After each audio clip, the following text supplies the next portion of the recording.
Welcome to Chronic Combat Conversations, a live look at our best bets, picks, and predictions for every UFC event.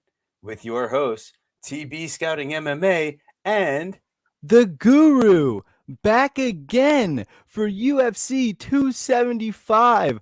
Glover Teixeira versus Jiri Prochazka for the UFC light heavyweight title, as well as Valentina Shevchenko defending her flyweight title versus Talia Santos. This is a jam-packed card from Singapore. Man, I'm really excited to be overseas traveling and two title fights, and of course breaking them down with UTB. hey man, this is the dream and we're living it, dude. Here we are. We're back at the pay-per-view, man. You got the late start time, even out in Singapore, so that's nice. We Us with the early start time. Yeah. So, yeah, look at us. Here we are. So, I'm just excited to get it going as we get into a card here where it might be smelling some underdogs coming around here. It's gonna be fun. Uh-uh. Guru's looking for a place to mark his territory. So, yeah. I mean, without further ado, let's get right down into breaking down UFC 275. Here we are with our stats and kicking off the card. In the main event of the evening for the light heavyweight title, we have Glover Teixeira versus Jiri Prochazka. This fight is going to be explosive, dynamite. No matter what happens here on either side, someone's going to be getting a finish here. So I'm I, just th- excited to see what I, happens. I was gonna say, without probably jinxing it, right? Like I do think I really don't feel like this is one of those fights where it's gonna be the Santos Ankalaev type situation where people think that it's gonna be a finish and it doesn't happen. I really do think this is more of the Oliveira Gaethje where people think that there's gonna be a finish and there damn well will be one. Yeah, and looking back and watching some tape, you can see some tendencies on either side that maybe lead you to believe that there's going to be a finish. But guys, I might have alluded to smelling some underdogs here. In this fight, the holder of the belt, the title holder, Glover Teixeira, plus 170 versus the challenger, Jiri Prochazka, minus 200. Guys, something's a little fishy here because you see a Jiri Prochazka in way too many of his fights. He's just giving up those hips. I mean, you see it in his latest fight against Dom Reyes. You see it against Carl Albrechtston. In a fight that he ends up winning. But I mean, you see it against King Mo. Before he gets knocked out on the feet, he's giving up some top control. You see it, not against Volkan Oezdemir because that's not really his game. But yeah, it's just something that you see over and over against anyone that's willing to commit to the game plan. It's just Jerry, he's very athletic, very tough to hold down, very explosive. So, Reyes gets him in a bad position. He's able to kind of just burst out from under it as Reyes is going to transition, into, side control. So eventually, what happens, I think, here is, yeah, I mean, we're going to see the classic, Jerry's going to come out. I think he might be a little bit more on the back foot here, trying to avoid the takedowns. But I mean, Glover is just relentless. He has so much pressure and pace on the front foot. He's got great cardio. He works to the body with his boxing. The head movement, he has incorporated more of it, but he is going to take shots. So the question is it Anthony Rumble Johnson all over again? Yeah, I mean, that Rumble Johnson KO was crazy. When I saw that fight, I didn't even really realize what I was watching. I was so new to the UFC at that point in time, which is so funny you brought that up. But in this fight, man, there's a lot of different ways to look at it. One of the ways that I definitely see it is Jiri Prochazka was an underdog in his first two UFC fights. Right now, we're paying a premium on him. Why? Because he's facing off against a 42-year-old. Like that to me is narrative.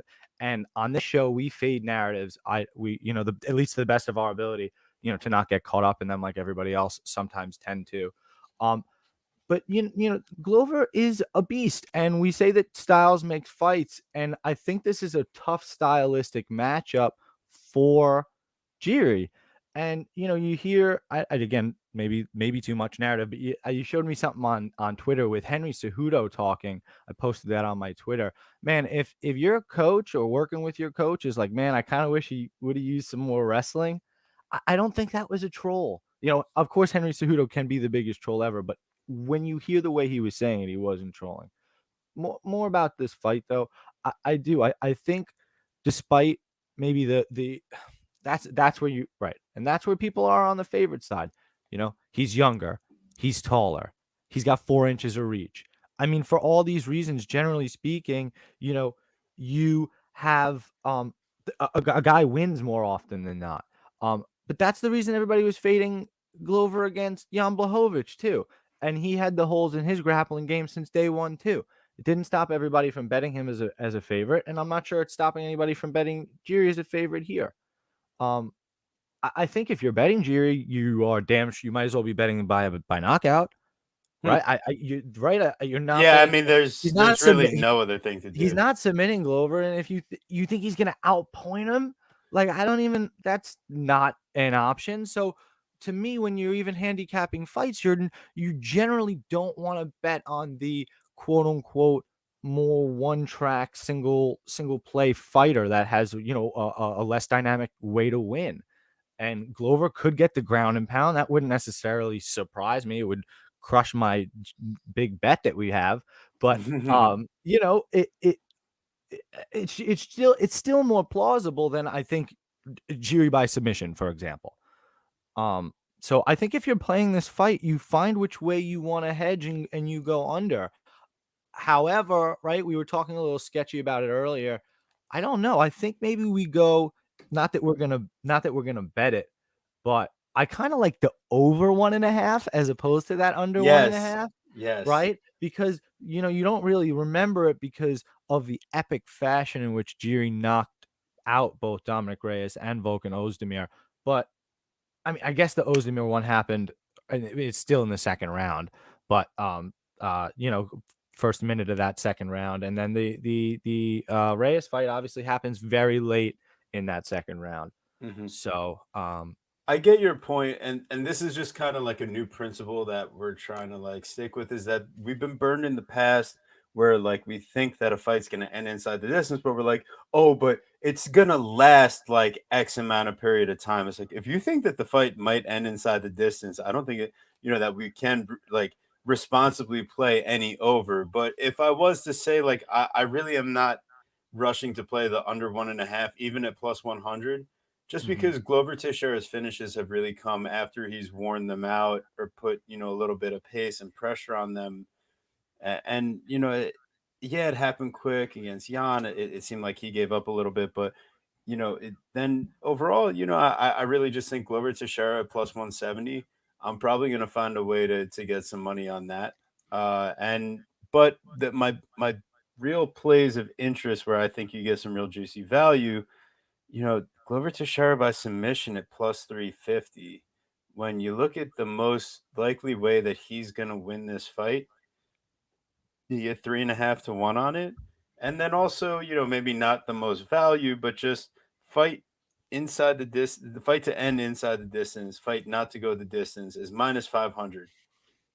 I think that there's still like inherent value in that just because I think It's gonna happen. 9.5 times out of 10, this fight Yeah, doesn't go the distance. So, yeah. yeah, I mean, hey, listen, Mac, hey, yeah, we did see Glover Teixeira at We CFFC. did. That's so true. We Yeah, did. so I totally fist bumped. I think you were recording, and yes, I totally fist bumped Glover Teixeira, and Mac is proof of that. That is totally true. And we saw Aljamain Sterling from a far away yeah, point, and we totally talked to John Morgan, which was awesome. But shout out Mac, bro, yeah, and hell Daz yeah, dude. Files always And Daz got plus Glover by sub 600. at plus 600. Damn, That son, sounds like a that's bet online line or something. That's some uh-oh. Yeah, he got in on that value early. I think right now it sits plus 350. I think I caught maybe plus plus 430. 380. I What thought did we I got get plus four. early in the week? I thought we got plus 430, didn't we? I mean, I know that we might have I'm bet it, checking. but I'm it did. checking. We I'm didn't. checking. It hasn't been posted on our Bet MMA, Well, so that's so the thing. all right. Well, we So don't have to so it's not that we put that play out officially, but early in the week, if you are following me play. on Yeah, plus Twitter, 430. We got yeah, that at plus 430. You if texted you me that. I woke up to Exactly. that. I woke up to that morning. I was like, oh, okay. Yeah, no, I mean, listen, I've been looking, that was something that I was thinking about, and plus 430, yeah, I already threw down 1.5 of units myself on that So play. yeah, I mean I agree with that play as well. I don't think this fight goes the distance. I want to go one step further. Um, FanDuel offers both of these options on this fight. It's the same line. It's either fight to end in rounds 1, 2, or 3, or similarly, inversely, fight not to start round 4. The line is at minus 260. So just check your book depending on the verbiage. I'm not necessarily. I'm looking to parlay that because I'm crazy, I guess. Um, but yeah, I honestly think mine is just like TB saying. Is there a chance that Glover's grappling on the ground? Maybe he doesn't submit him, and his jujitsu is good enough, and maybe there's just some grinding on in the clinch, and we somehow get to championship rounds. Maybe, but I still think the percentage of that is less than minus 260. Meaning, I think that there's value, so I'm gonna take that. Okay. Yeah, and ultimately, I mean, as we get to maybe not the next fight, but the one after, I think we got a little parlay piece coming up. Yeah, So that's what I'm kind of looking to parlay it to. yeah, so without further ado, we move on to our next fight here. We got another champion, Valentina Shevchenko, who's been just running roughshod through the division ever since she won the belt at the inception of the flyweight division. Now, I think she's facing, maybe not, as we'll talk about, maybe not the most credentialed overall opponent as far as like who they've faced so far in the UFC. But Tyler Santos, at least physically, I think matches up better than anyone so far that Shevchenko has faced. Now the question is, ultimately, I know, I get you see the line and you're like, oh, Shevchenko right now. I mean, she's listed at a minus 630 with Santos at plus 450. Minus This is a 720, minus 720 on FanDuel, plus 450 on FanDuel. That's yeah. crazy. So it's like, yeah, there is a little more value on Shevchenko this time around as opposed to some of her last few opponents. Like I think what was she minus 1,000 or something against Lauren Murphy. Mm. But it did. I mean, it goes into round 4. I know Murphy's a bit durable and all that, but Shevchenko, for everything it's worth, she is someone that's willing to like play on the outside and use her grappling and control to dictate the pace and just kind of smother and wear down her opponents. So yeah, we've seen the big knockouts, but we've also seen the Liz Carmouche fight. It makes me pause, and Tyler Santos. It's very hard to trust someone that lost a decision to Mara Romero Barella. Right. Like that's so scary. I mean, listen, right? You can't win every fight and she learned from it and it's a Hmm. split and whatever, but that's super sketchy, man. And I kind of like what you were saying in terms of oh, she's a great, physical matchup for versus Valentina. She's been running roughshod of the division. Exactly. That's why she's here, right? We all have to agree, right? Before we even handicap this fight, we have to agree that Talia Santos is here as like not a merit-based championship title fight. Like we just have to accept that. Like if we Yeah, can all come to that agreement, then we can continue handicapping but this fight. there's like one reason that we talked about yesterday, actually, and it's because you didn't face Chukagian, right? Right. I mean that Like yeah, that's Chikagian is. really it. That's Yeah, I you. mean, you could see whatever matchups you want or whatever, but yeah, I mean, Grasso maybe, but yeah, Chikagian is the one because she's been I don't want to say gatekeeper because I feel like that means inherently top 5, top 10, whatever, but she is the one that has been, right under, and by right under, I mean right under, but right under, and I did that meaning significantly for anybody that's listening audio. She's been right under, she's been, Valentina's number 2, for a while now. So for Talia to get here without fighting her, right? And the question that gets raised is, okay, well, why didn't they make that fight? Well, there's no upside to making that fight because if Chikagian wins, you've just killed your contender, and now you kind of like have to book Chikagian Shevchenko too, which nobody's clamoring for. Probably not even Chikagian. She's happy to fight Manon Fior and make money, whatever, stay active, and You know what I mean? And now you don't get to book Talia Santos here, which now we're all talking about. So now here you have fresh blood in the title picture, which is what you're looking for. Yeah, does she have the capabilities to steal around, steal two? Maybe, sure. Well, I'll go with yes. I'll go crazy. I'll go yeah. Is she gonna steal three? Is she gonna finish her? She's gonna steal four? She's gonna dominantly beat the champ? Come on. I don't see it. And Yeah. I think we all have and it's rightful as we should. I think we have a little bit of trepidation from Amanda Nunes, and that's fair. I think being more skeptical of these big favorites is something that we should do as bettors. I just think it's finding the time. You look at a minus 720 price tag and you almost get sketched out. You're like, that's a big number. It's 87.8% implied probability. If you're sure she wins 9 times out of 10, there's technically money to be made here. So I'm not gonna, I don't know. I think it's probably closer to 8. I think it's probably closer to 85%, or or right here 88%. She probably wins most of the time.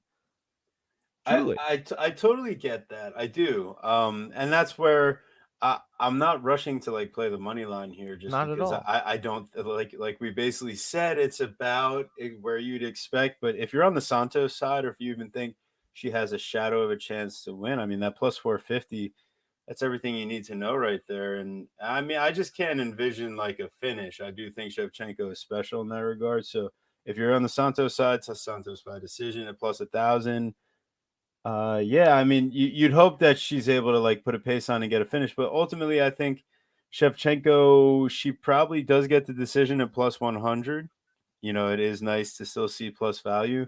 I see some like inside the distance because Santos does come forward a bunch. She will eat some strikes, but one thing that you notice about Shevchenko is that when she's facing an opponent that is dangerous and has some power, she's going to stay on that back foot and stay out of, real straight. This is going to be a low volume affair if it stays on the feet. Where I think that Santos has a chance is imposing her will in the grappling, potentially. Shevchenko is so strong. We've seen her just take other, strong opponents. Here's the guy over here that took Andrade when they matched up. And, there's some inherent bias there. It's like, have I been trying to fade Shevchenko? So I'm willing to sit out this one. I think that there's a lot of chasing that Juliana Pena glory in taking Tyler Santos this time out.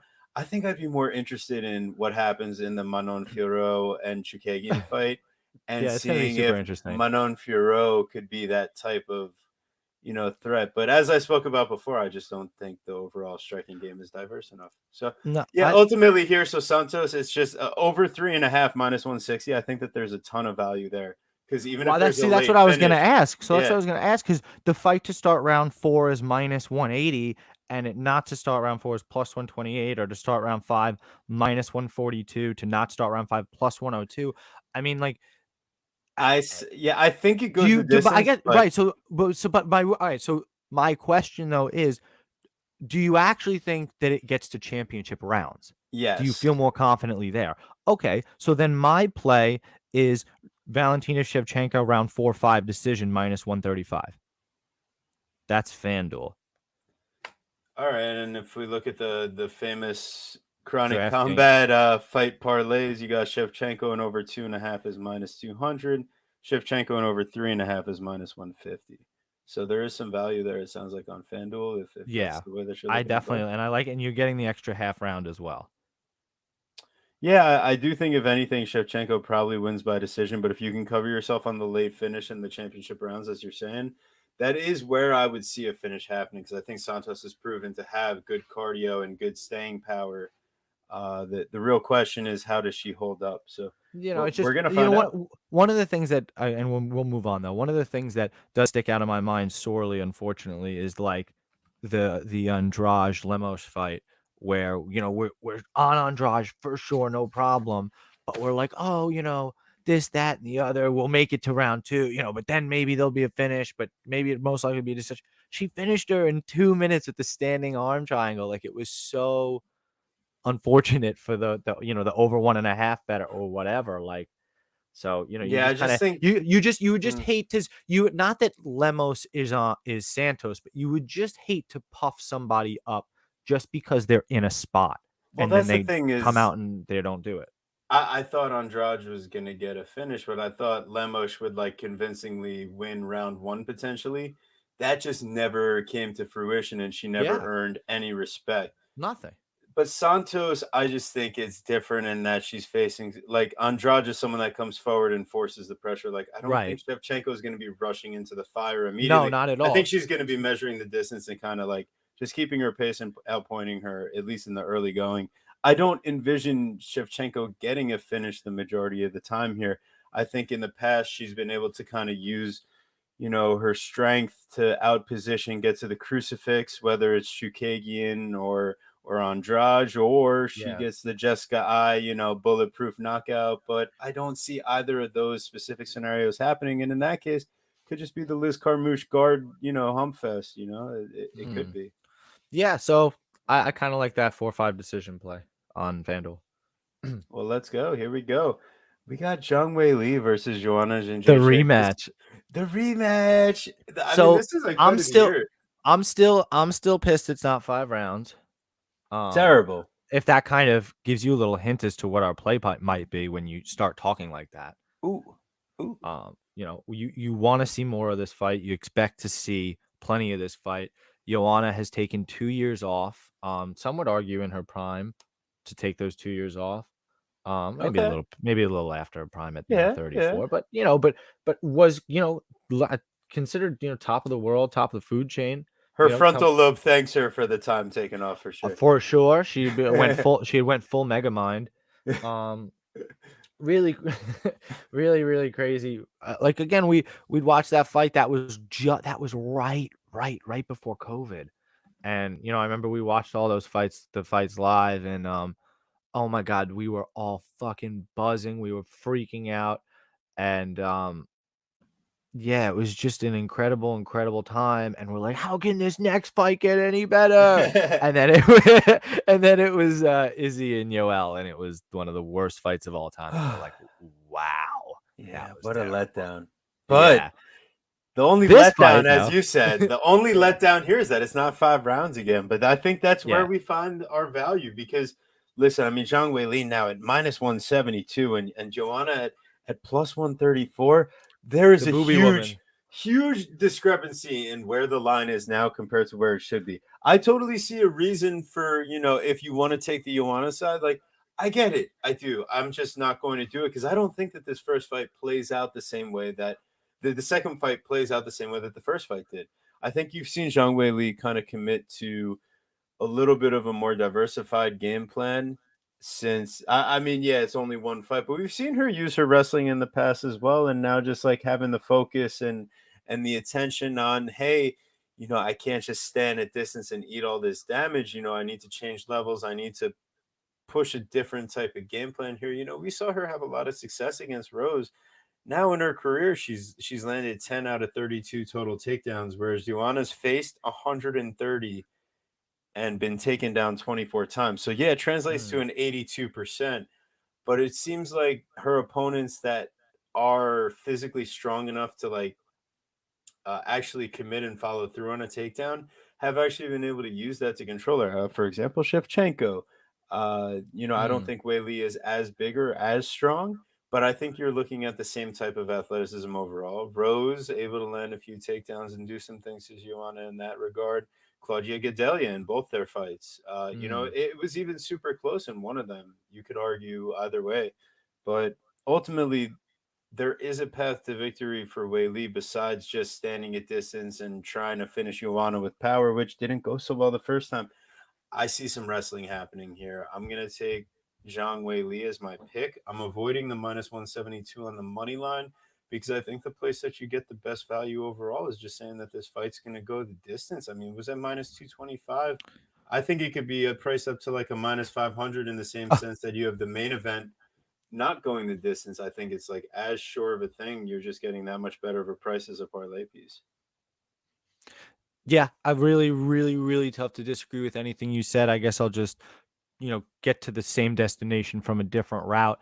You look back at the first fight, and we were on Welly Zhang there, and boy, were we white knuckling those tickets, man. Really, really tough, really, really close. We had felt kind of, that she had won round 5, but man, was that tough and close. Way And too close. at way too close. But drum roll, we got her at plus money. Money line was plus money. And even still, it was like coin flip plus money. Like it was plus 110, plus 105. Joanna was, I don't like, these were not wide lines. They were very, very close to even lines. And now you have, Weili Zhang, who's been active, and Joanna, who hasn't been, and the line has, flipped, but maybe too much so. Minus Mhm. 170, plus 140, like it's become steep. And while I think that Weili Zhang wins, um, I am more confident that it goes to the decision. And what I'm most confident in is that if it goes to the decisions, I want no fucking part of it because the judges are nuts. They're Yes. nuts. That I'm sure of. I'm sure that they're nuts. So I don't want to be holding the right ticket for the wrong reasons, the wrong ticket for the right reason. Let it go the distance. And if somebody gets a finish, like, that's nuts to me. I mean, I've been a little trepidatious, but I think the finish would be on the Weili Zhang side anyway. But who finishes Joanna? Just Yeah. just Rose on a bad weight cut. That's it. Yeah, and I think that she's found a healthier approach at this point. Looks in great shape as always, and I think she's ready to go. So yeah, I mean, pretty So that's simple. my I so think that's yeah, my big play, by the way. So yeah. So if that's it, right? that wasn't clear, yeah. So minus 220 on DraftKings on FanDuel. Sorry, the fight doesn't go minus 220. Joanna Jędrzejczyk, Weili Zhang, fight goes the distance, parlayed with,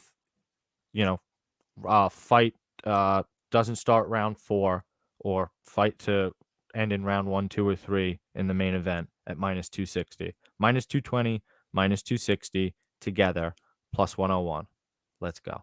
Bam. And we're looking at about 3 units on that, right? We're gonna have to throw that down. Yes, we are. All right. So I mean, hey, Guru, if you're feeling ambitious, you could do that as I start queuing up this next fight here because we got a banger alert coming up in this next one. We got Manel Cop versus Rogerio Bonsarin. I'm a motherfucking star boy. We got the star boy. Yeah, I mean, I'm looking forward to this one. This is kind of the tale of the striker versus the grappler. Very much so excited to see, which guy is going to win out here. But I think the line kind of tells the story of how it is going to go. Manel Mm. Cop right now, it's minus 235. Bonsarin is at plus 190. I think what we've seen with Bonsarin in the past is his strength and ability to kind of close off the cage with his power and use that to close the distance. And then just, I mean, when he gets his two hands, enclosed behind you on that double leg, there's no getting out of it. But ultimately, with his top control, it's not like he's dealing out that much damage overall. So I think ultimately here, even if Bontarine is able to get Cop down early, he is going to wear out, and Cop's jujitsu game is superior. Yeah, it's Um, actually really good. I think people underestimate because he wore wrestling shoes in Ryzen that his jujitsu game is actually really good. I would agree. So it's ultimately I Thank just you. see Cop winning from distance and being able to piece him up. And I think it ends inside the distance, but I could totally see a world where Bontarine gets enough control to survive, and Cop is just hurting him when he gets the chance. And I ultimately Cop money line at that minus 235. I do think that there's going to be something coming out here. I want to see the face off. Cop had those concerns with popping off on the test there, so they had to cancel his last fight and move it to another jurisdiction that didn't mind that he had some metabolites. Hey, So that is relax, another guy. that is another interesting part Yeah, behind it. listen, that was super interesting. It was like picograms and pulsing, right? Like it was like a whole. It was a whole thing that was Yeah. really super duper interesting. I was more well versed when it actually came out. I kind of forgot it. But to your point, minus 235 on the money line, a 70% implied win probability. I do. I think that's fair. I think he wins 75% of the time. Like, let's go. I Yeah. think I And think laying that is fair. You'll probably see that on Bet yeah, MMA. and yeah, that'll be one of our bigger straight plays. And right along with this next fight, as we get into it, you got Jack Della Maddalena, beautifully sung by Bisbing during one of the fights. It was like Della la Maddalena. I was dying when I heard versus Ramazan Amir. I, yeah, I think that ultimately this is going to be a showcase fight. Maddalena, 10 years younger. Yes, he is one of those contender series guys, but the type of skills that I saw from him and the cardio that was displayed in his contender series fight, I mean, he was someone that was expected to lose to Angelosa, and he comes out and the reversals he shows, the Granby rolls, what he does to get out of bad positions on the ground, submission attempt. It's coming with the arm triangle, but he knows what to do. He stays calm. And he's able to get out of it. Um, I know he's been held down at points on the regional scene, but it's something I think that you've seen his improvement and just overall wherewithal on the ground improve all the way up through, where he gets to now in the UFC. And in his first fight in the UFC, he kind of gets paired up with a guy that's willing to just keep it on the feet and box with him, and you see how that goes. Madalena, just great defensive guard, and Amiv, what does he really do, Guru? What Dude, does he really do? I like again, like I hate to be too much of a hater, but if you're a friend of the show, you've been listening to the show, man. Like, you know how much I am not a fan of Danny Hot Chocolate Roberts, and if you're Ramazan Amir and you be out here losing split decisions to Danny Hot Chocolate Roberts, you're not gonna be on my good list. You're gonna be on my naughty list. Oh no! And Ramazan Amir, you are on my naughty list Oh because no! yeah, because listen, like if you're gonna wrestle, you have to.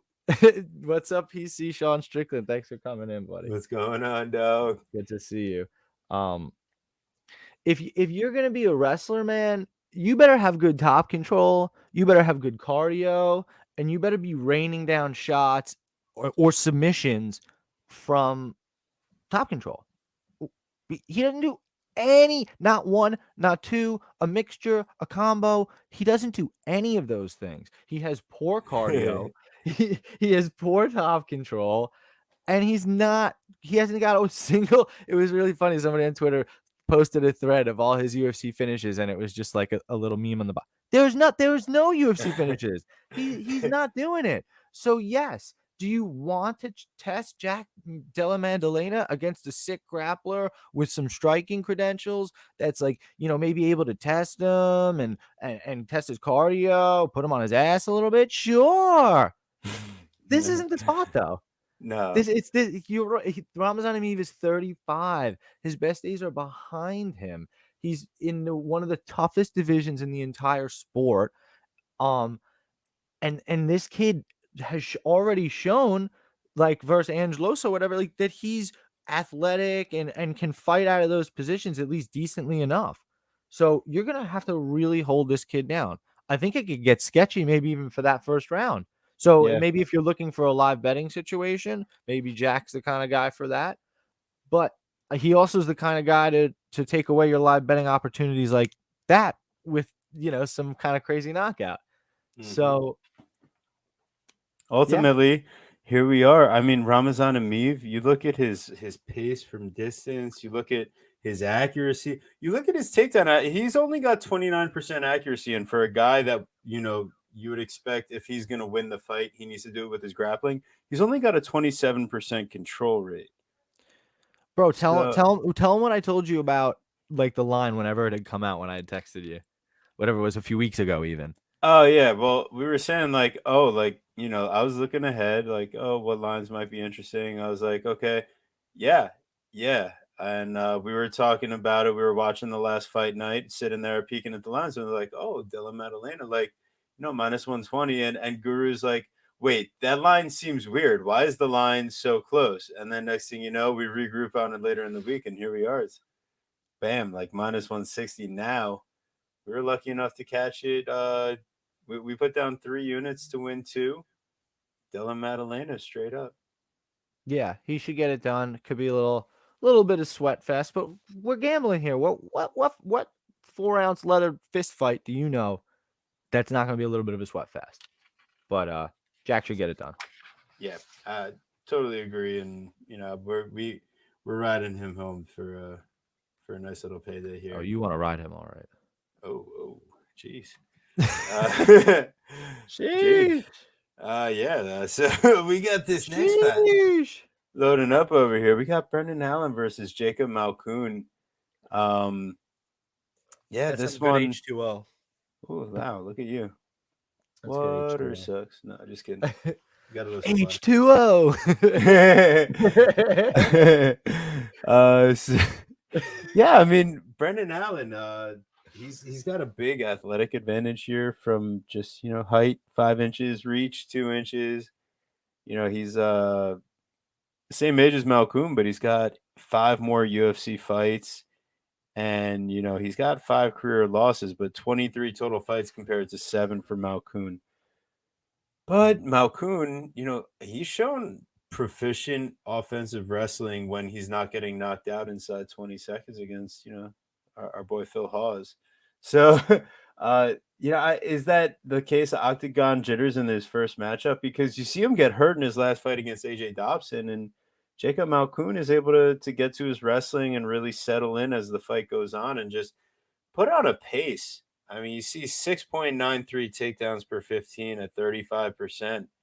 That's a real grinding pace from Malcoon. And Brendan Allen has never really been someone to push an overall wrestling pace.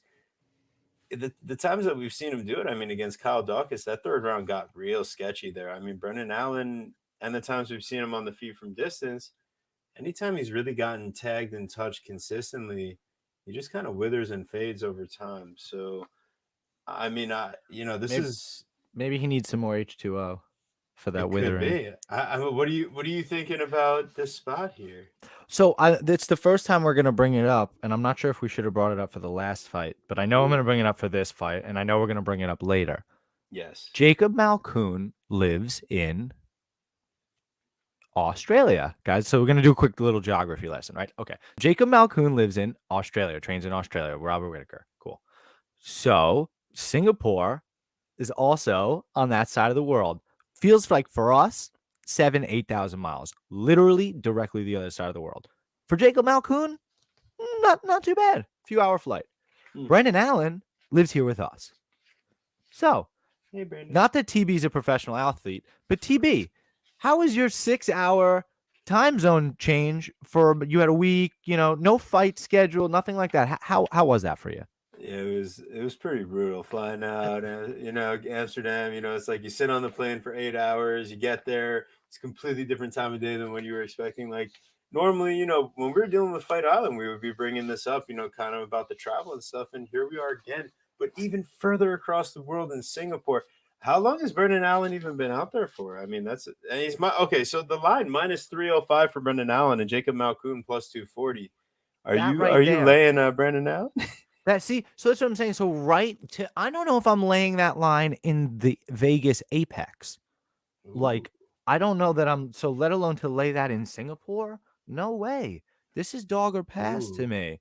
Because if you're telling me that he's got clear grappling holes, which, at 30s, how is that not a typo? Does that say 37% takedown defense?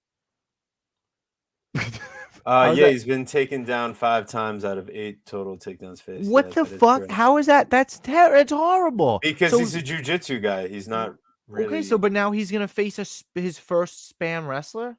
Yeah, I mean Malcoon 14 out of 40 in 3 fights, and one of those he didn't have any. So he's faced Puliano Soriano, who's got the wrestling background, but we know he's very comfortable striking.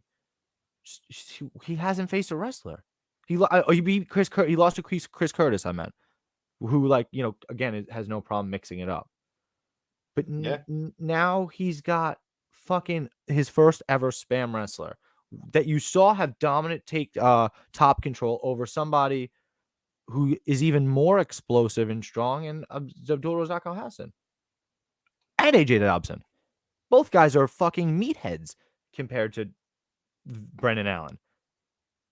This is actually like a hosing. I don't even understand. I actually am so confused. I saw somebody say that Brendan Allen should be at like a minus 3,000 this week. Like, I don't. No. Yeah, I'm not so sure about all that jazz, but I will say that Jacob Malcoon is looking rather tasty as one of those dogs that are barking this week. So plus Grandma's couch. 240. Yeah. Grandma's couch cushion. I don't know why I'm sniffing. I guess that's what dogs do. But I guess that's a dog dying, getting put to sleep. I don't know what that was either. That's his stomach growling. I guess he's hungry. Starving. We gotta pick up the pace. Listen, we gotta eat. We bet MMA, man. We gotta eat. Check out our page. No guests this week. We're just kind of buckling down, focusing on these fights. We're back next week with a sick ass guest though, not for nothing.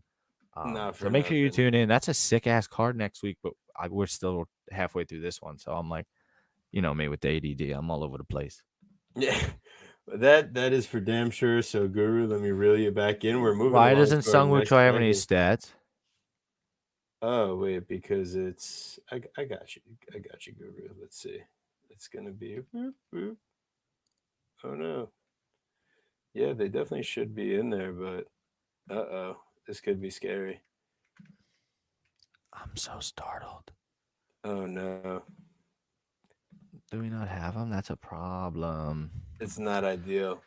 So yeah, as I try to figure this out really quickly, we're gonna get down into the breakdown because we got Sangwoo Choi at minus 260 and Josh Cooleybow at plus 196. You saw Josh Cooleybow in his last fight against Shayilan Nurdimbeka, and Sangwoo Choi was in his last fight against Caceres. I think the pace and the grappling of Caceres just proved to be too much after that whole fiasco with the knockdown and everything. But Josh Cooleybow, yeah, I mean, he did great against Nurdimbeka after he gassed out trying to grapple him for a round. Yeah, well, we'll use the word great like a little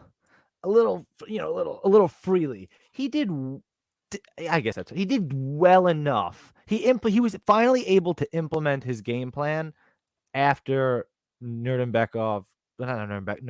How do I practice his name for his thing? Nurdimbek. Yeah. Shayilan Nurdimbeka. Shayilan Nurdimbeka.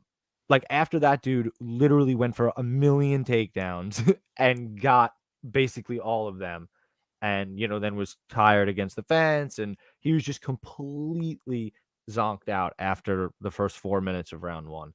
And then after that, he was able to kind of pull away and do work. I don't know. He's somebody to me that's looked super unimpressive throughout his UFC run. That being said, he's faced some relatively tough competition. Has to come in against Jalen Turner, who's an absolute fucking animal beast man. So that's a really, really tough out to come into. Gets knocked down round 2, ground and pound. Then he's got the draw with Charles Jourdain, right? Where that fight was super fucking interesting with Jourdain getting the 10-8 in round 3. After Cooleybow was the one to gas and unable to continue to implement his game plan there. And like we said, then he faces Nurdimbek, who's not very good. Good job getting those stats up, TB. What a savage. Clap it up for TB, everybody. Clap it up for TB. Let's go. So now that we can look at those stats, which I really do love, you can see that a lot of things are in Sungwoo Choi's favor. And maybe the biggest thing that isn't is the striking defense. Yeah, the striking defense would be the biggest thing that's not in Woo Choi's favor. But that's fair. That's one of the things that we see on his tape. He stands very straight up and he doesn't have great head movement. And he prefers to counter strike. So when you like to counter strike, that means there's a strike coming back towards you, so you can get hit by those.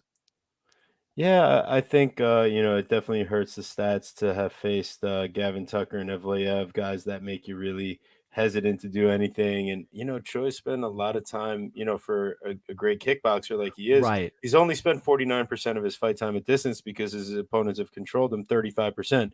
But Josh Cooleybow is dealing with the same issues. He's he's only gotten taken down 2 times out of 15, but people are controlling him, whether it's Jalen Turner at moments or Shailan Nerdebeka or even Charles Jourdan. So now Cooleybow, a guy who's gone 0 of 11 on takedowns in the UFC. I mean, Sang-Woo Choi's got a better offensive wrestling game with 4 out of 7. Sang-Woo Choi might be that guy that you go, ooh, minus 235. That's familiar. I think Manel Kopp was the same line. Is that a winning line this week? Because that could be, if you don't want to take Kopp solo, which, you're risking a lot more, if you put Kopp and Choi together, that could be a good little play there, minus 235 each. I think you're getting a little plus money. I think Guru might approve, Oh, So you know how I feel about that plus money plays.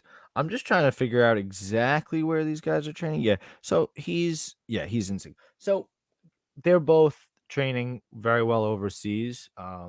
Cooley Bao from Australia and Sungwoo Choi from South Korea. So neither of these guys will have necessarily the flight being as much of an issue as some plus of these American 103, fighters. Guru, plus 103 on Plus 103 DraftKings. at what? They're both For they're both minus 235, so the parlay comes out to plus 103 for Manel Kopp and Sangwoo Choi. oh shit. Is that a We didn't play? even think about that. Is Why that a didn't we think play? about that? I don't Yeah, know. I mean, Am I throwing that down like I as know we because like, speak? are we parlaying them or do we play them straight up? It's like that. That is the question. So, but the problem here is that you already have minus 260 on Choi at FanDuel, and Cop is minus 250. So right now they're both minus 235 on DraftKings. So if there's any value to be had, it's at this very second because you're about to lose plus money on that parlay, or the value on your straight bet overall. So it's kind of like, Right. uh, uh, I uh, mean, uh, you could uh. lay. I mean, we could if they're the same line. I You would put could two lay units on two. uh, two I was gonna units say on a you could weigh parlay. 2.4 units on both of them to win one, and as long as one hits, you break even. And if we're right on both, then we Well, both no, do it on because both. yeah, but you only win one unit. So then you lost 2.4. But yeah, but you win on the other one. I guess not. No, I No, guess that's because really you're, stupid. Oh yeah. no, that's really stupid. So let's not do that. Yeah, so I So guess that's what I was that's why saying. I would people. say two That's why people. units on the I'm not good at parlay. math, everybody. I'm glad that's on the air for everybody here. No, Yeah. so you're right. I guess we should probably parlay basic gambling 101. Yeah, that makes sense. Yeah, so we probably end up parlaying them. I kind of like that because I Yeah. do. I kind of feel confident that they both win against their competition. Yeah, I mean, you got double minus 235 at the moment. So if you want that value, Guru, I mean, we're talking 2 units here. Is that something that we can throw down? Because that doesn't, like we were kind of talking about, we're Do we trying to have to like, talk? Do we have to talk to the shark first to see if it's a winning line? Do do do do do do do do do do. shark! It's a shark attack. Yeah, we'll have to Uh, ask him. Wait, listen, just hey, stay posted on that Bet MMA at yeah. Guru Scouting MMA, Twitter Verdict, Instagram Tapology, TB Scouting MMA, Twitter Verdict, Instagram Tapology. Make sure you're following us. Make sure you're subscribing. Like, guys, click that like button. Takes 2 seconds. Helps the algorithm. That's how the cool kids say it these days. Throw a comment down. Log on to your sister's YouTube. Like it from there too. Just whatever. Just Whatever run up you the got to do. just run up the Or- numbers. Run it up. Run it up. Run it up. Run it up. Run it up. Yeah. So that takes us to a fight that this is probably one of the first ones on this card that I don't have a ton of interest in getting too touchy feely with it. I mean, Mahashata versus Steve Garcia, a couple guys that I think have really don't have too much to draw from experience wise. I mean, Mahashata, we really only have There's his no tape. contender series tape because I couldn't find anything else It's the myself. I lost know ark. some people are There's no better other than me account. out there, but yeah, I couldn't find it. And what I saw is that he's solid all around, but I think it helped that his opponent completely gassed after a round on contender series. So Then Steve And Garcia, I mean, he moves up a weight to face Pena, and now he stays up a weight, faces Ontiveros, gets knocked down twice in the first round, and relies on his wrestling the rest of the way. And yeah, he's got some solid wrestling and stuff like that. But like, is that really his game plan, or is Mahashata going to be able to hurt him? Right now you see the lines at -184 on Steve Garcia. Is Steve Garcia one of those guys that you could have really trusted? -184. yeah, I don't know. Listen, I feel like the problem and why you can't trust Steve Garcia is maybe his chin, right? I mean, he's lost a bunch, honestly, a little too much for my liking. He's got that split decision loss to Ricky Tercios I find super interesting. Hmm. His chin, like you said, so Ontiveros was, 2 weight classes above, cuts down, and then is huge in the cage. So maybe those knockdowns are like, maybe a little circumstantial because he's never been knocked out before. 1 submission loss and 3 decision losses. Um, you know, the thing with his competition though is that it's fairly fraudulent. Like he loses to a guy in his debut who's 0-1-1, beats a guy 10-12, beats a guy 0-0, beats a guy 0-2, beats a guy 10-15, beats a guy 0-2, and then welcome to Dana White Contender Series, where you fight a guy that's 7-0, but even him, the guys he's facing on the uh as it loads here on the Vancouver scene was 10-18-15, 14-26, 5-6, 4-3, 0-0, 2-4. You see what I'm saying? Sure, the guy's 7-0, but what you're king of the tomato cans. Great. You know what that makes you? It's a tomato can. So, like, I think if Garcia goes out and like this could be his coming out party, so to speak. Like this is a chance for him to supplant himself because he showed, I thought fairly good submission defense versus Luis Pena, who Violent Bob Ross, who is a fucking beast on the ground and honestly super fucking violent In the individual. streets. Yeah, especially in the streets too. I hope he's all right getting his shit together. What But up, yeah, Ben the Bane Davis? oh, Thanks for Ben stopping Dane in, the Davis, what's dog, going on? What's going the on? Good to see homie. you, buddy. Happy to see you. Yeah. So the other thing, Steve Garcia is a Dana White Contender Series winner at bantamweight in season 3, and he didn't get the contract. So, he's kind of been around the block a little bit, and I think that this could be his chance to get himself a key his key UFC victory. Because honestly, if he doesn't, I mean, bro, what does he have to his name? The win over Charles Ontiveros, which is nothing. Right. He'll be finding his walking papers soon enough. Like this is everything. So I think he can do it. That. Yeah, fair enough. I think we gave that fight its But fair.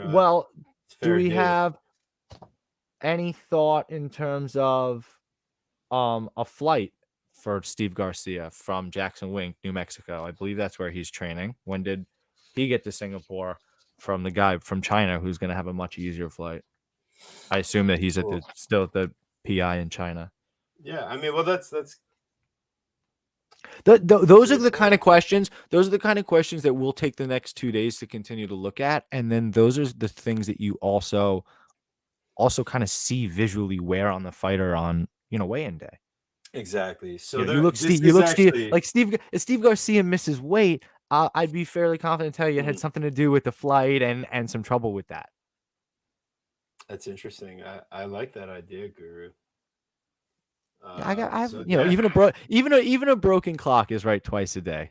TV. Well, hey, let's hope you're right a second time here because we got another fight coming up. I hope somebody somewhere found that funny. Somebody somewhere. You're doing your best, kid. I'm just like kind of immune to your like sidebars sometimes. I feel somewhere, somehow, gonna make it around that right now. Oh, baby. Listen, Andre guys, Woo. Guru always bringing you the tunes. This is true. But He's not fighting Jacob Malcoon. yeah, no, I'm working on it. All right, Let's go. we got Andre Fialho versus Jake Matthews. As we fix it, yeah, here we go. Andre Fialho, The Celtic kid who's no longer a kid. Celtic. He's like the Celtic man. Really? Celtic? Yeah. Yeah, it's obvious. Right? Celtic. I don't know. It's okay. Yeah, probably. We're all doing our best. I mean, I'm just thinking of the finals that are on best. right now. Listen, anybody with us and not watching the finals right now, we love you. God bless your heart, because you are a true Chronic Combat connoisseur. Hope you guys, rip a bowl, get a joint twisted up, do a little something, have some fun. Throw us a little like on this video. That never hurt anybody.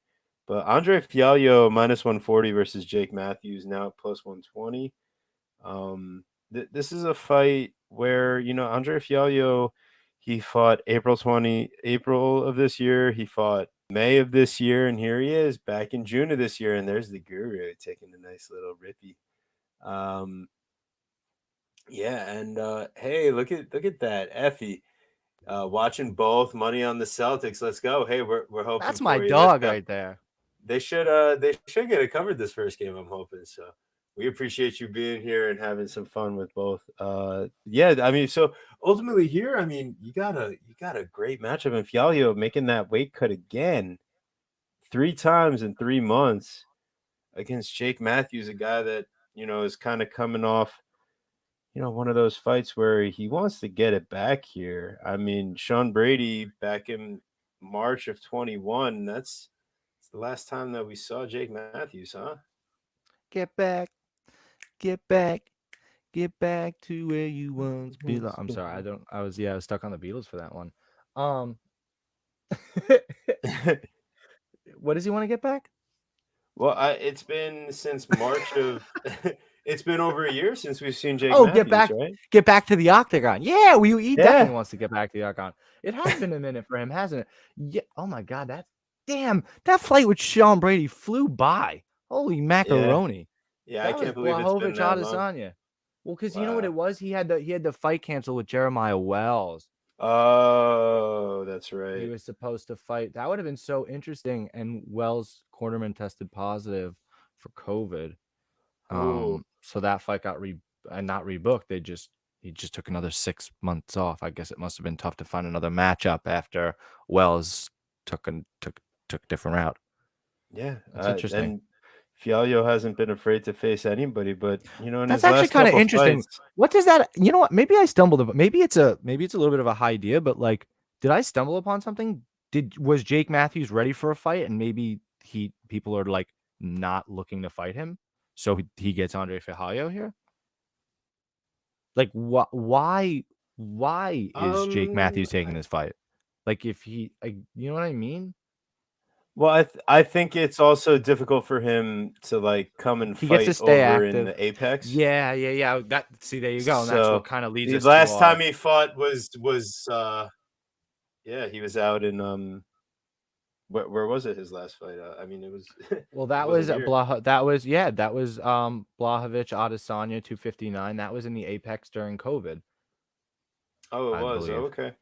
And before that, he was gonna fight on the Fon Aldo card, which was gonna be in the Apex, or which was in the Apex. Interesting. All right, so that blows that right out of the water, but ultimately, I think it still helps the idea of this fight, though, which I think is true, that Andre Fialho, right? He's been training out of Sanford, so that's in California. No, it's in Florida. No, Florida. I always mix that up because I'm thinking. You know what it is? I think of Stanford, the school in the California college. You're doing beautiful things, Guru. Anyway, so he's in Florida. The point is, he's in the United States, man. Jake Matthews is in Australia. They're fighting in Singapore. He's got to fly all the way over there, man. That's tough. Yeah. I'm to get away on him. If because Brendan Allen got out there. They're both out of the same camp. Brendan Allen got out there not too long ago. About like last week. So at least he got out there a little bit ahead of time. So you gotta imagine, you can't not. You have to. It's part of the camp. You Yeah. can't go out Yeah, it 3 days seems before. It's yeah, impossible. exactly. It seems like they were working together all the camp also. And it looks like they have someone else. Talking to the mic, Uh handsome. Sorry, it looks like they have someone else actually, the third part of their camp, Tuco 300 on Instagram, Tuco Tacos. He's Yeah, I've heard of him. yeah, so anyway, he's going to be fighting on the Road to Singapore series, it seems. Yes. So that's he faced off. They have him like on their stories as like the trio taking over Singapore. So yeah, they've all been there together for at least a week. Good on them. Ultimately, though, Fiorillo, I just think he's running into someone that, just like Michel Pereira, is going to be someone that's willing to switch up their game from just a boxing approach. You know, he was lucky enough to face Baeza, who's like, okay, let's just like box from distance, and I have no chin, so whatever. And yeah, Jake Matthews' flight was 8 hours long, and Andre Fiorillo's was 23 hours long. Thank you, Right. Effie. That's exactly The kind of what thing we're we're talking talking about about. here. Yeah. And that's 23-hour flight when you're concerned about your weight, when you're concerned about your exercise, when every hour leading up to your fight is so crucial. You know how much TV, you're half a scientist. How much water does your fucking body retain while in the air at altitude? Like this shit. I'm not that big a scientist, All right, Guru. he's I only a apologize. quarter of a scientist, not half a scientist. But like that kind of idea has to be. And they lost Joanna's luggage, and they lost Mike Brown's luggage too. Wow. So that like super not cool stuff for Team Alpha Male over there, and whatever, and just people in general trying to fly from America to Singapore. That's tough. It's a tough thing to do, and go fight. TV was Yeah, there on a and luxurious vacation. It was tough, and it was not but even this even far. yeah, but so like, but the other thing is that it's not even just, oh, he has to fly a far distance or anything like that. Like he's facing a guy in Jake Matthews where his striking defense from distance is Yeah, 71%. So if Andre Fialho is looking for that knockout and that knockout early, like he has been in his victories in the UFC, Jake Matthews isn't going to make that easy. I do think that, if he gasses out, that there is potential for, something to happen a little bit earlier in his career. I mean, we're talking 7 years ago. He did have a couple early finish losses, but I think that's just the growing pains of being a 19-year-old making his debut in the UFC and facing guys like James Vick and Kevin Lee, yeah. even Anthony Rocco Martin and Sean Brady. We're talking about guys that we're flirting with the top 15 or are in the top 15 at this point. Yeah, I mean, So, listen, when you look at this though, and this is the thing that really makes you stand out, other than the striking defense, which I think from Jake Matthews is super impressive. Andre Fijallo, sure, he's got a 75% takedown defense. He's been taken down once on 4 attempts. That's great. Across for Jake Matthews, across 15 total UFC fights, he's attempted 53 takedowns. That's attempting 3.5 per fight. So you're telling me that Andre Fajallo has a chance to face as many takedowns as he's faced in his entire career during this fight. And Jake Matthews lands about 2 of them. So he's going to land about half the takedowns he goes for. What happens if Jake Matthews gets on top of Andre Fajallo? oh, what is that? A 30% control rate? Oh, is that what that says? Is that little green number on the bottom there? I don't know. Yeah, I don't know if if you're not watching, you should be watching, looking at these amazing stats that TV pours over week in and week out. But these stats, man, are, I don't want to brag, but they're pretty fucking elite. So you look at these stats and you see that beautiful green 30% control rate. Yeah, that's true. The Jake Matthews last win being Diego Sanchez is weak, and then Emil Weber weak, and that's the truth. That you do wonder how legit Jake Matthews is. You've seen Andre Fajallo at least beat, right. So that's the thing, though. You want to say that Andre Fajallo has beaten somewhat proven commodities, but has he? Cameron Van Camp. Mm. Mm, and Miguel Baeza. Mm. So Miguel Baeza is somebody that we all had up here. But that stock has lowered significantly, part and parcel to the loss to Fialho. But, these things have to equate to something. At the end of the day, if Andre Fajallo wins, it's the way we all know he wins. He's going to knock him out. But unless you're betting him by knockout, I think you got to be on Jake Matthews. I totally agree with that. Completely understand. And that's why we have 1 unit out on Jake Matthews at plus 125. And that's maybe why we don't have more than 1 unit out, is it's And just right. And again, and if you think I'm being dramatic, Andre Fajallo has 13 wins by knockout, 2 by decision, 1 by submission. Like that's it. So maybe you go the way that burned us last week. You go Andre Fajallo. No, you go the other way. You go Jake Matthews decision only on DraftKings. Do we have a line on that? Would be yeah. See, they are right.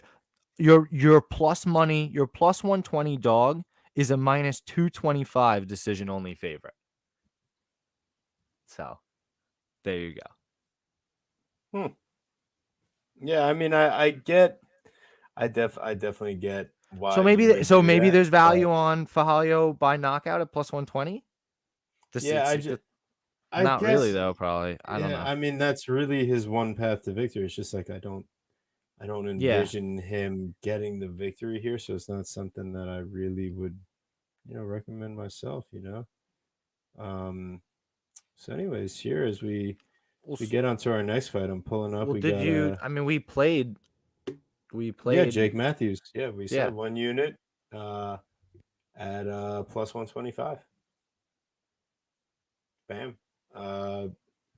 It's not like there's so many dogs on this card whispering. I don't think it ends up being our biggest dog play, but it is something that we ever wanted to that we did want to get out there.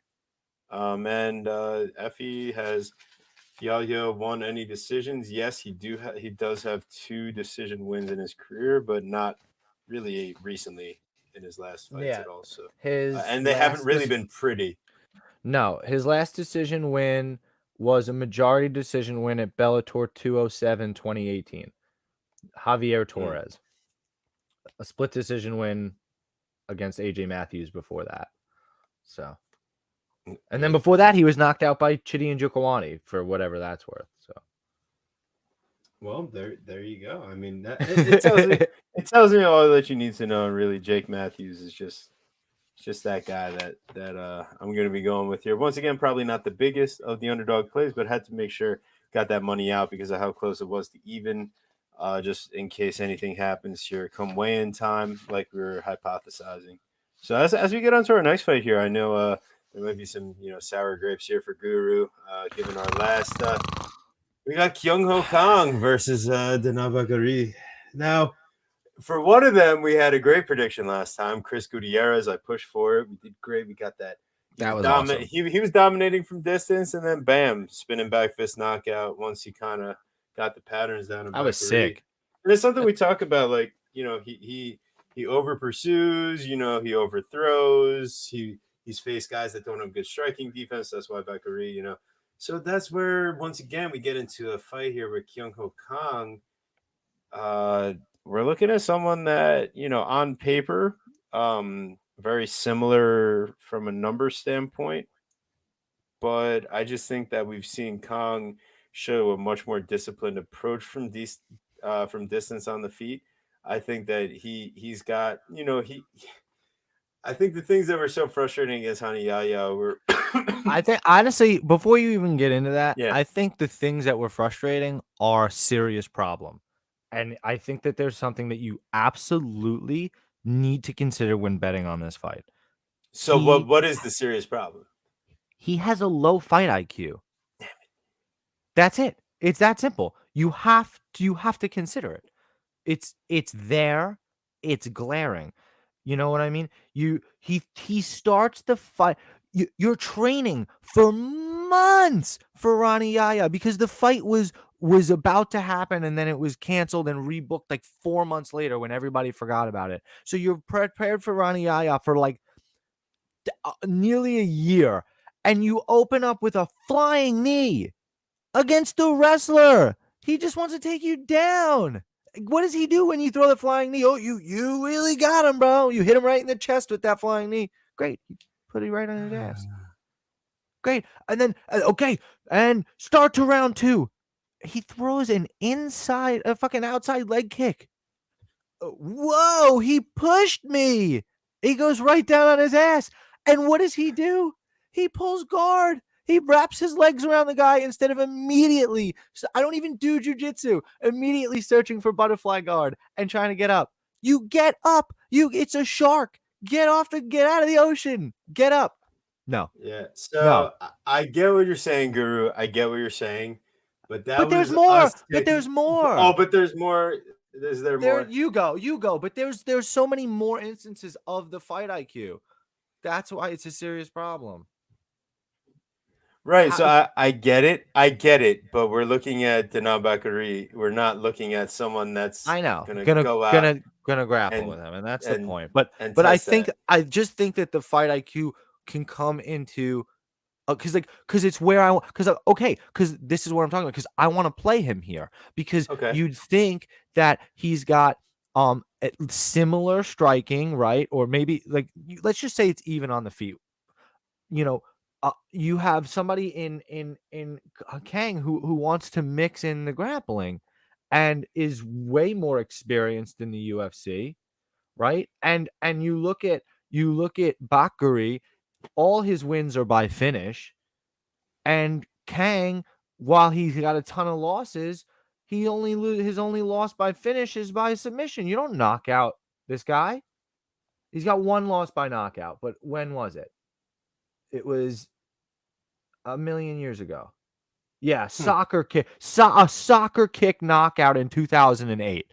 Okay, you can't even do a soccer kick in the UFC, so I'm not really worried about that. You don't knock this guy out. So from that standpoint, right? Like you're not thinking that Bakary is going to knock this guy out.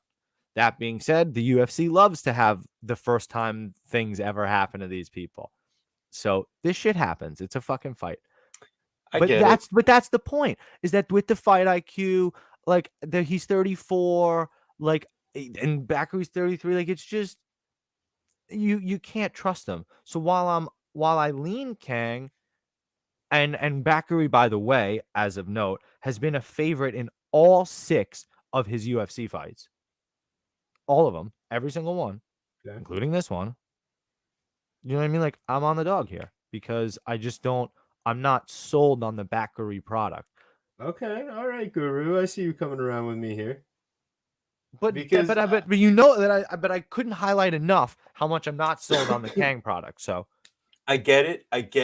But it's just Bakary, 2 inches shorter, 3 inches less reach for a guy that is 100% going to be relying on his striking. And if for some reason he decides this is the first fight where I'm going to start shooting some takedowns, he might have initial success, catching him off guard, stuff like that. But Kong, what he goes to do to try to reverse and try to do certain stuff early in the fight against Yahya, and Yahya just wears you down, and the type of pressure he puts on is insane. There's a reason that he's, former champion, no?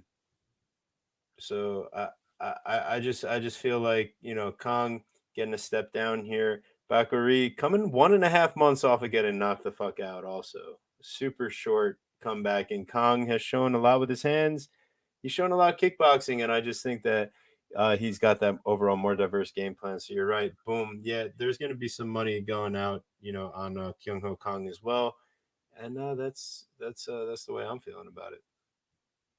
I'm sorry. Who did you say was former champion? Yeah, no, oh god, am I so wrong about that? No, I was thinking about Henan Barra, which is so stupid. Oh my god! I'm sorry. I was thinking about dude. I was like, where am I? I'm sorry.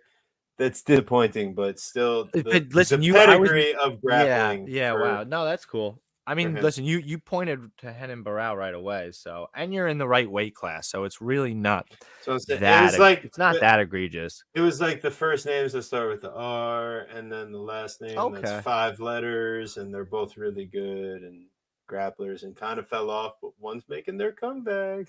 Anywho, Yeah, Kyung Ho Kong plus money. Bam. We're Yikes. hitting it. Plus 120. We are hitting it. I'm hitting it with grandma's couch cushions. I don't know how hard All we're right, hitting it. well, we'll see. We'll see what happens. But I mean, it seems like both of us are on that side, and that's generally where you end up seeing, at least, even if it's just a little half unit play compared to our Jake Matthews full unit. That's one of those Right. ones where it does feel like it's the side, and you're getting the plus money. It's This true. one, Similarly. Liangna versus Silvana Gomez. Similarly. Cinnamon. I'm an athlete. We got Dirty Reg jumping in the chat here. Fiorillo finds the connection to me. His hands mighty sharp. Totally could see Plus that 120. happening. Hit. Go for it. Yeah, for that knockout, you might as well if you're on that Fiorillo side, because that would be how he gets it done. So in our second to last fight that we got to break down here, we got Liangna versus Silvana Gomez Juarez. I also think he gets it done early, by the way. Like, if you really want to get crazy, I think you're betting Fiorillo by knockout round 1 and 2, like whichever way your books kind of let you play that. I think he'd get the finish early. Sorry. No, I mean, that is, if you're on the Fiorillo side, that's what you're playing. I'm just not. Yeah, So, no, for sure. Yeah. I just Yeah. wanted. No, definitely. I mean, shout out Dirty Reg hopping in the chat. We appreciate you, Doug. absolutely. So we got Liangna and Silvana Gomez Juarez. Liangna is going to be the bigger fighter. She's going to be 12 years younger. And also, she's got 9 submission wins on her record. And our friend Silvana Gomez Juarez has just shown us at the UFC level, both of her losses are by submission. Yo, is there a greasy sub prop? What is it? I already need to know. Yeah, so as oh, they don't have it. Those bastards. Yeah, they're too afraid to let us hit our greasy sub early in the week right now, because that's what I'm waiting on. I need the line. I need my greasy sub prop on Liangna Liangna, and also a plus 130 in this spot. Silvana Gomez Juarez was brought in as one of those short notice replacement Dude, that line, fighters. wait a minute. So FanDuel minus 166 plus 130, DraftKings minus 145 plus 125. I think they see what we're starting to see. Guru. I think that line's. I think we might need to hit it.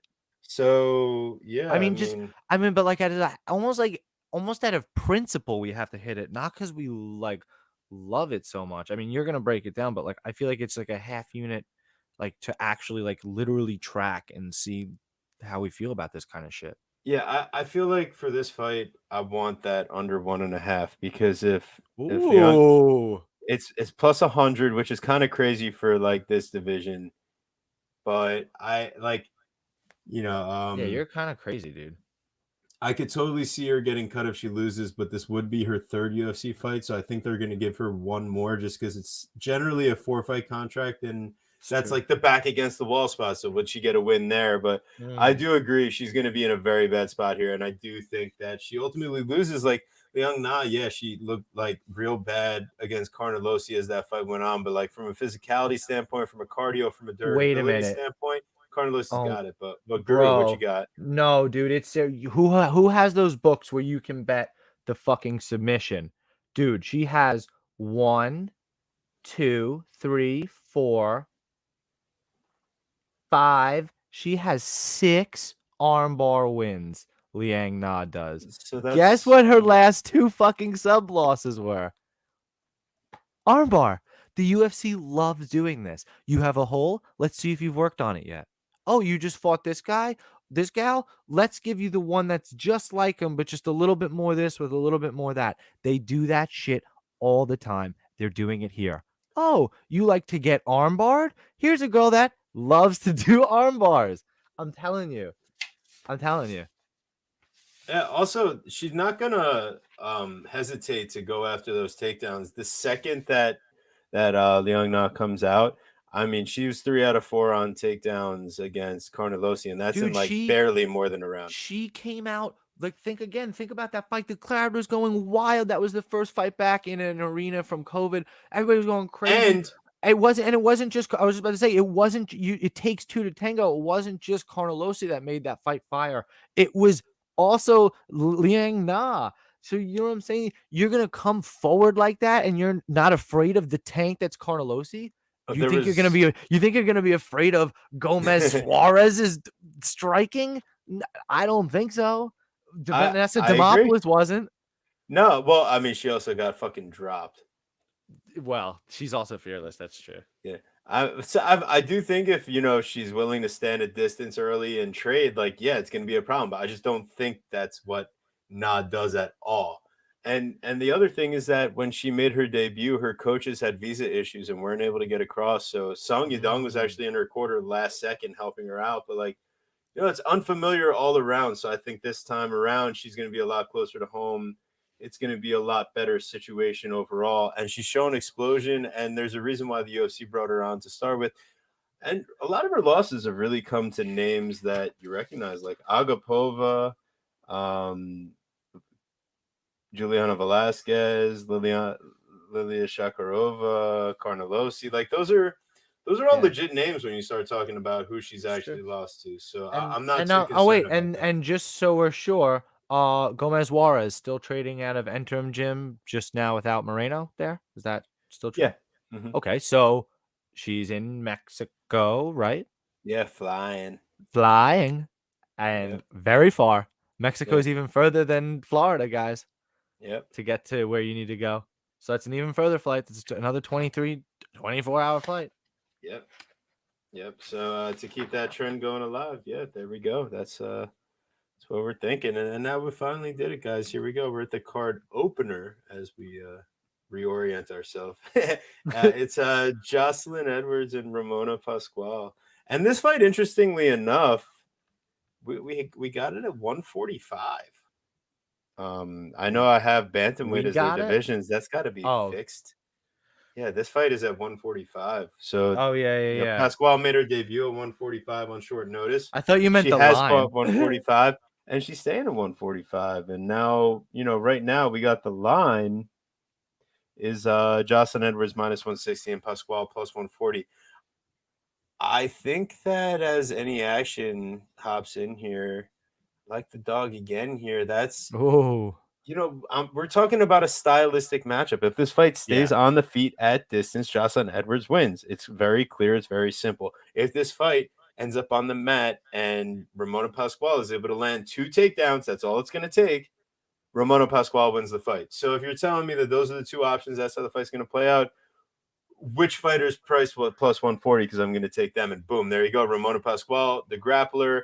That's another thing that you like to lean on. And 2, they're traveling just about the same distance as we look, Vegas, there you go. They're both coming from the same spot, working out of the PI and working out of Syndicate. So, yeah, I just think, I mean, if anything, all 3 of us could take down Edwards. Yes. Talk about like wacky, wavy, inflatable arm guy. Yeah, she's flailing tube man. Wacky and waving inflatable arm flailing tube man. Wacky and waving inflatable arm flailing tube man.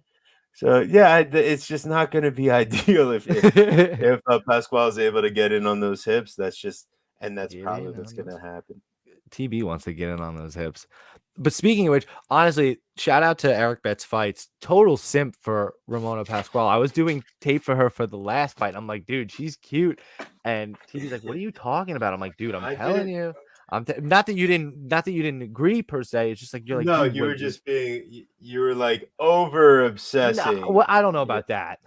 I was just more surprised. I was like, damn, she's actually anyway. But regardless, not necessarily a fight that I'm even looking to dive into grandma's couch cushions for. I'll just be excited for the day at that point. So I'm not looking to bet anything, but I think that Jocelyn Edwards, right? Like you said so appropriately. I think that Jocelyn Edwards can keep her, if she wants, she's going to want to keep her on the feet and continue to piece her up there. It's whether or not she can hold her there. One of the things I find super interesting is that, Ramona Pasquale has been at Syndicate. Syndicate doesn't necessarily get the best rap per se, have the best win-loss percentage in the UFC, at least from what I've seen. And we've seen Jocelyn Edwards train very closely, very one-on-one with Valentina Shevchenko, Antonina Shevchenko, and somebody else. But I mean, those are the 2 big ones. Yeah, for sure. Right? I mean, that's so I mean, if anything, it looks like it might be Pasquale, but There you go, guys. I mean, we've made it to the end here. We did a little earlier start time today. Hope you Yeah. guys enjoyed that part. Thanks for joining us, and make sure you're following us. We had a few plays out early, already beat a little line movement. We're We gonna be did. throwing down a few more, so make sure you guys are staying tuned. Hope you're enjoying the playoff beard for the Rangers. I'm not sure how much longer it's going to last. I'm really hoping they can. We haven't lost at home yet.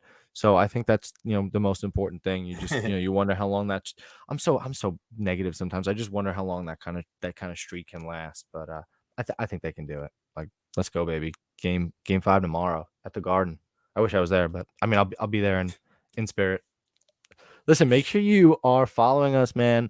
Subscribe, like, share it around. Really, really appreciate that. Really appreciate you all, popping in the chat. You can follow me at Guru Scouting MMA, Twitter, Verdict, Instagram, Tapology. My awesome co-host, TB, Scouting MMA, Twitter, Verdict, Instagram, Tapology. Next week, right? We're back.